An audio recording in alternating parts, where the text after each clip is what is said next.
Platon ហៅតាមភាសាបារាំងឬ Plato បើយើងហៅតាមភាសាអង់គ្លេសជាទស្សនវិទូក្រិកសម័យបុរាណដ៏ល្បីល្បាញពេញនៅទូទាំងពិភពលោកឈ្មោះដើមរបស់គាត់គឺ Aristocrates ដែលដោយសារតែគាត់មានរូបរាងខ្ពស់ស្រឡះទើបគេហៅគាត់ថា Platon ដែលប្រែថាធំដំបង Platon បានទទួលការសិក្សាស្ទើរគ្រប់មុខវិជ្ជាតែគាត់បានចាប់អារម្មណ៍លើទស្សនវិជ្ជាខ្លាំងជាងគេគាត់ជាសាវករបស់សូក្រាតជាគ្រូរបស់អារីស្តូតហើយក៏ជាសាវកដ៏សំខាន់ដែលបានប្រមូលគំនិតទស្សនវិជ្ជាទាំងអស់របស់សូក្រាតមកចងក្រងជំរាបសួរប្រិយមិត្តអ្នកស្ដាប់ជាទីមេត្រីថ្ងៃនេះខ្ញុំសូមលើកយកទស្សនៈខ្លះៗរបស់ Platon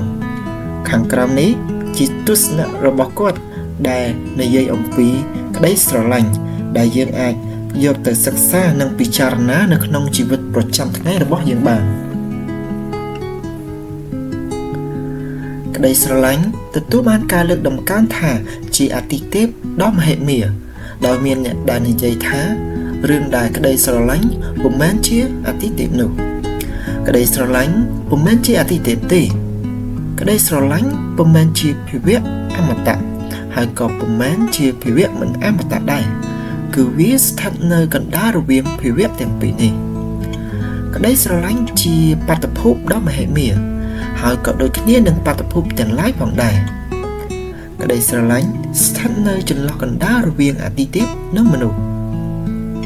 ក្តីស្រឡាញ់ជាភាគីកណ្ដាលតភ្ជាប់រវាងអាទិទេពនិងមនុស្សនឹងនាំការសូត្របន់ស្រន់នឹងការបួងសួងរបស់មនុស្សទៅកាន់អាទិទេពហើយនាំពាក្យពេចន៍និងចម្លើយពីអាទិទេពមកឲ្យមនុស្សបានដឹងយើងអាចពោលថាក្តីស្រឡាញ់ជាអ្នកតភ្ជាប់មនុស្សជាមួយនឹងអាទិទេពគ្រប់គ្នារស់នៅរួមគ្នាដោយសារអំណាចនៃសេចក្តីស្រឡាញ់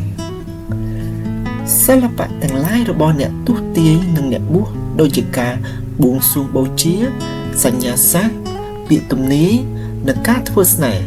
ទាំងអស់នេះកើតឡើងបានដោយអានុភាពនៃក្តីស្រឡាញ់ព្រោះអាទិទេពមិនអាច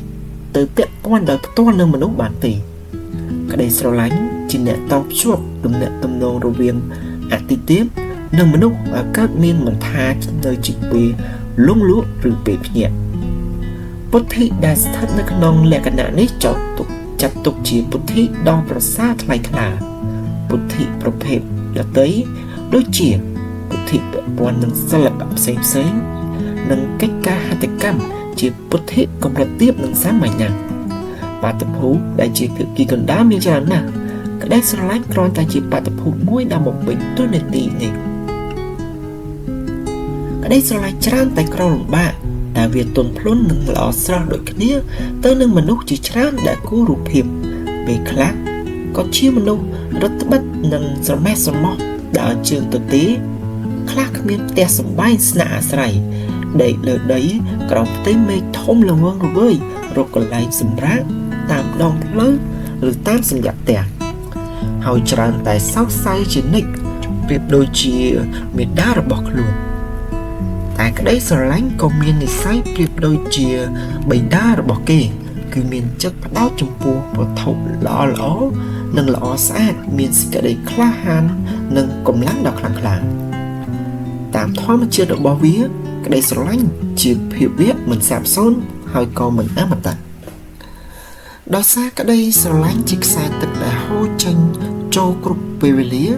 ហេតុនេះហើយទើបក្តីស្រឡាញ់មិនចេះខ្វះខាតហើយក៏មិនចេះពេញតាមពិតទៅក្តីស្រឡាញ់ជាអ្វីដែលល្អស្អាតស្ដើងឥតខ្ចោះគួរឲ្យសរសើរតែក្តីស្រឡាញ់ខ្លួនឯងជារឿងមួយដ៏ឡែកសេចក្តីត្រូវការរឿងល្អៗនិងសេចក្តីសុខជាអំណាចដ៏ធំធេងនិងស៊ីជម្រៅរបស់ក្តីស្រឡាញ់អ្នកដែលស្វែងរកក្តីស្រឡាញ់ដោយវិធីផ្សេងមិនថាជាវិធីរកលុយកាក់ឬហាត់អត្តពលកម្មឬទស្សនវិជ្ជាយើងមិននិយាយនោះទេថាបុគ្គលនោះមានក្តីស្រឡាញ់ទេយើងទុកពាក្យនេះប្រើសម្រាប់តែអ្នកដែលមានអារម្មណ៍ដូចគ្នាប៉ុណ្ណោះបុគ្គលនេះយើងហៅថាអ្នកដែលមានក្តីស្រឡាញ់ឬអ្នកដែលត្រូវគេស្រឡាញ់យើងអាចនិយាយជាទូទៅថា ក្តីស្រឡាញ់ជាការស្រឡាញ់ក្នុងការបានគ្រប់គ្រងរបស់ល្អជានិរន្តរ៍តើអ្វីជាមធ្យោបាយដែលមនុស្សប្រើក្នុងការស្វែងរកក្តីស្រឡាញ់អ្នកសេពតណ្ហាជាមួយគ្នាដើម្បីសម្ដែងឲ្យឃើញពីភាពស្រេកឃ្លាននិងភាពអន្ទះអន្ទែងដែលគេហៅថាក្តីស្រឡាញ់នោះតើអ្វីទៅជារបស់ដែលគេត្រូវការនោះអ្វីដែលមនុស្សត្រូវទាំងឡាយត្រូវការគឺសូមឲ្យកើតមកបានល្អទាំងផ្លូវកាយនិងផ្លូវចិត្តមនុស្សគ្រប់រូបចង់កសាងអ្វីចេញពីកាយនិងចិត្តរបស់ពួកគេមានអំឡុងពេលមួយដែលមនុស្សចង់ឲ្យវាកើតជាពិសេសបំផុតគឺផ្ដល់កំណើតដល់របស់ដែលល្អស្រស់មិនមែនជារបស់ដែលកំពុកនោះទេការផ្ដល់កំណើតនេះគឺជាការរួមគ្នារវាងបុរសនិងស្ត្រីដែលចាត់ទុកថាជាប្រការដ៏ប្រសើរបំផុតព្រោះការចាប់បដិសន្ធិការបន្តពូជជារឿងដែលកើតមានចំពោះសត្វលោកគ្រប់ប្រភេទទាំងអស់របស់កំពុកជារបស់ដែលមិនគ្រប់លក្ខណៈមានតែរបស់ល្អស្អាតប៉ុណ្ណោះទើបជារបស់គ្រប់លក្ខហេតុដូច្នេះភាពល្អស្អាតទើបជាគោលដៅឬជាទេពធីតានៃការចាប់បដិសន្ធិដែលនឹងក្លាយជាប្រធាននៃការកើតដូច្នេះនៅពេលស្ត្រីដែលកំពុងតែបង្កើតបុត្របានជួបរបស់ដែលល្អស្អាតអំណាចដែលផ្ដល់កំណើតនៅក្នុងខ្លួននាងក៏មានកម្លាំងខ្លាំងក្លាណាស់និងអាចផ្ដល់កំណើតបានប៉ុន្តែនៅពេលដែលមើលឃើញភាពគួរឲ្យស្អប់ខ្ពើមនាងក៏ចង់ចិញ្ចើមងាកមុខចេញហើយគ្មានលទ្ធភាពក្នុងការផ្ដល់កំណើតឥតនេះនៅពេលវេលាប្រសូតបុត្រចូលមកដល់នាងដកដង្ហើមពោពេញដោយក្តីសុខនៅពេលដែលបានឃើញភាពល្អស្អាតព្រោះភាពល្អស្អាតនឹងជួយកាត់បន្ថយភាពឈឺចាប់ពីការប្រសូតនោះបាទជាដូច្នេះព្រោះក្តីស្រឡាញ់វាមិនដូចទៅនឹងអ្វីដែលអ្នកគិតគឺក្តីស្រឡាញ់មានទៅលើវត្ថុល្អស្អាតប៉ុណ្ណោះបើអញ្ចឹងវាដូចម្ដេចទៅវិញវាជាក្តីស្រឡាញ់ក្នុងការបន្តពូជវង្សនិងបង្កកំណើតដល់របស់ល្អស្អាតហេតុអ្វីត្រូវមានការបន្តពូជពង្សព្រោះការបន្តពូជពង្សជាអមតភាពនិងជាភាពនិរន្តរ៍មួយបែបដូច្នេះបើក្តីស្រឡាញ់គឺជាការធ្វើម្ចាស់កម្មសិទ្ធិលើរបស់ល្អស្អាតរហូតតទៅនោះមនុស្សគ្រប់រូបនឹងប្រាថ្នាភាពជាអមតៈព្រមជាមួយនឹងរបស់ល្អស្អាតដូច្នេះទើបក្តីស្រឡាញ់ជាក្តីស្រឡាញ់ទៅលើភាពជាអមតៈអ្វីទៅជាមូលហេតុនៃក្តីស្រឡាញ់និងអារម្មណ៍ដែលជាប់ទាក់ទងគ្នានេះអ្នកឃើញទេថាសត្វពាហនៈទាំងពួងបក្សាបក្សីនិងសត្វព្រៃសុទ្ធតែមានតម្រូវការក្នុងការបន្តពូជមានអារម្មណ៍ឈឺចាប់នៅពេលទទួលពុះពុលពីក្តីស្រឡាញ់ដែលផ្ដើមឡើងដោយសេចក្តីប្រាថ្នាថានឹងរួមរស់ជាមួយគ្នាហើយបន្តដល់ការយកចិត្តទុកដាក់ចំពោះកូនដែលកើតមកដែលធ្វើឲ្យសត្វទន់ខ្សោយបំផុតសុខចិត្តតស៊ូនឹងសត្វដែលខ្លាំងបំផុតដើម្បីការពារកូននិងសុខចិត្តពលីជីវិតដើម្បីកូនហើយស៊ូអត់ធន់ពីភាពស្រេកឃ្លាននិងទុក្ខលំបាកគ្រប់យ៉ាងដើម្បីឲ្យកូនមានជីវិតរស់នៅយើងអាចនិយាយបានថាមនុស្សក៏ដូចគ្នាដែរមាគ៌ាដែលត្រឹមត្រូវសម្រាប់អ្នកចង់ឆ្ពោះទៅរកអាថ៌កំបាំងនៃក្តីស្រឡាញ់គឺគេត្រូវចាប់ផ្ដើមដើរលើផ្លូវនេះនៅពីក្មេងដោយដើរសម្លឹងរកមើលរូបលក្ខណៈដែលល្អស្អាត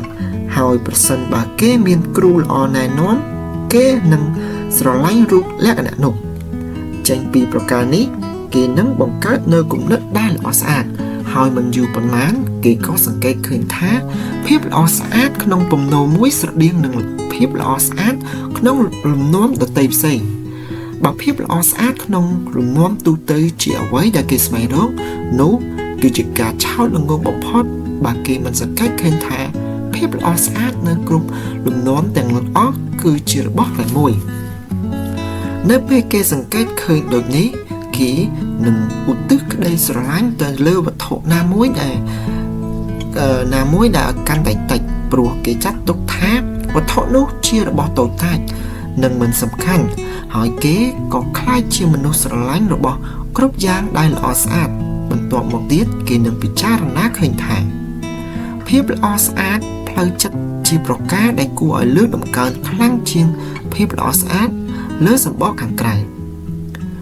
ដូច្នេះទោះបីបុគ្គលដែលគេជួបមានភាពល្អស្អាត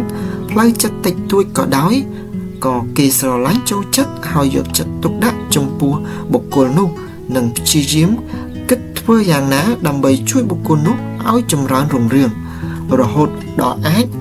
មើលឃើញភាពល្អស្អាតនៃស្ថាប័នផ្សេងៗនិងច្បាប់ហើយយល់ថាភាពល្អស្អាតនៃវត្ថុទាំងនេះជាភាពល្អស្អាតប្រភេទតែមួយក្រៅពីនោះគេក៏នឹងមើលឃើញថាភាពល្អស្អាតនៅក្នុងខ្លួនបុគ្គលពុំមែនជាប្រការសំខាន់ប៉ុន្មានទេ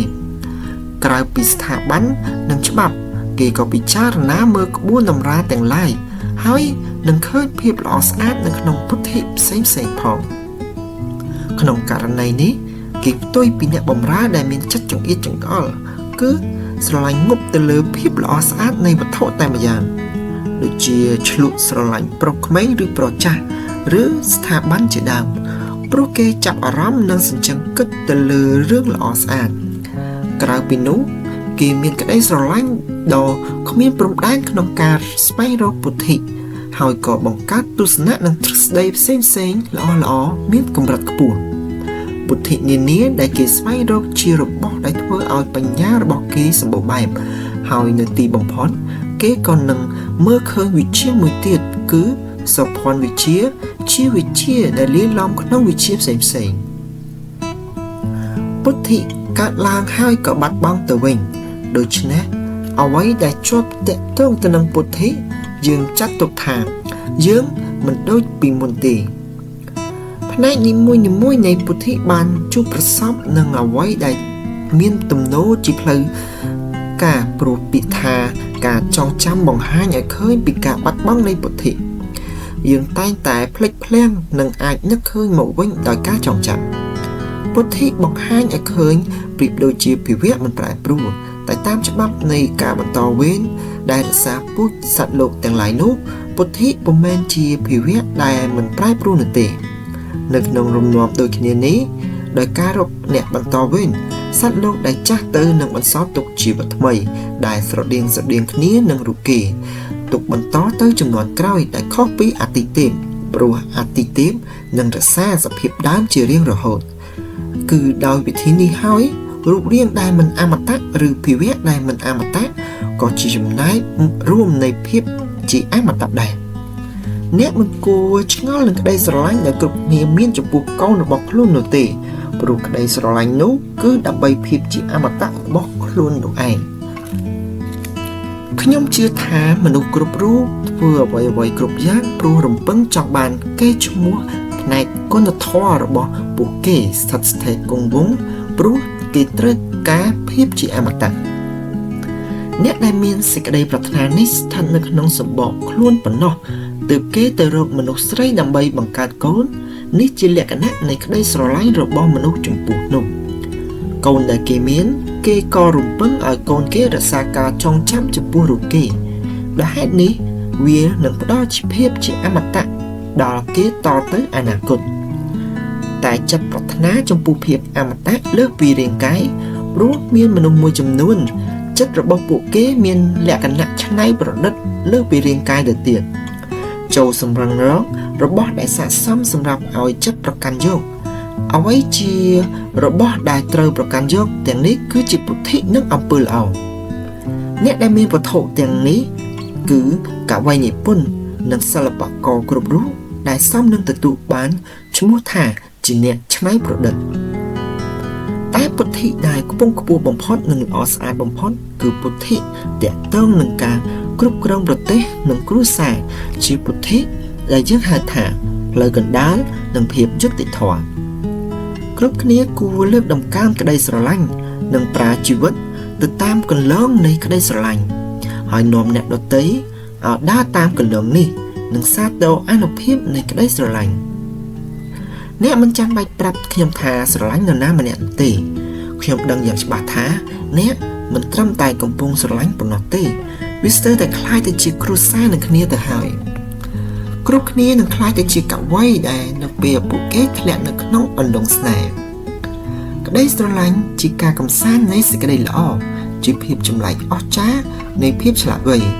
ជាការពេញចិត្តរបស់អាទិទេពទាំងអស់នេះជាក្តីស្រឡាញ់របស់អ្នកដែលគ្មានរបស់ទាំងនេះនៅក្នុងខ្លួន